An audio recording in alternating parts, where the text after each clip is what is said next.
बिस्मिल्लाहिर्रहमानिर्रहीम।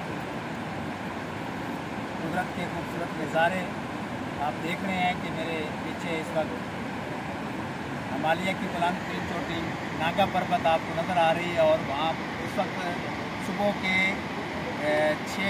5:25 हुए हैं और हम यहाँ जगलोट पहुँचे हैं। तो यहाँ से ये नज़ारा आप देख रहे हैं कितना खूबसूरत है नागा पर्वत का। ये अल्लाह ताला के जो है खूबसूरत नज़ारे हैं और इंसान के लिए ये अल्लाह ताला की निशानियाँ हैं।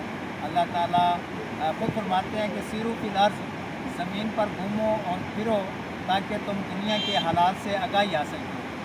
तो अब आप देख रहे हैं कि नीचे ये आप देख रहे हैं कि दरिया नाला बह रहा है और अभी हमने पुल ये क्रॉस किया है, आगे जगलोट सिटी में पहुँचेंगे और फिर वहाँ से होते हुए हम जो है आलम ब्रिज से आपको करके स्कर्दू शहर स्कर्दू पे हो जाएंगे और फिर बरास्ता रोंदू डम्बूदास और फिर बागीचा और उधर से होते हुए हम जो है ना स्कर्दू पहुँचेंगे इंशाअल्लाह।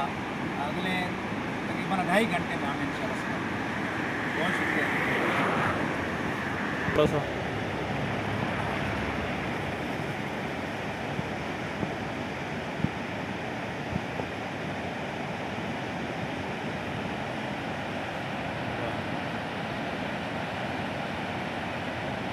कल के इधर मार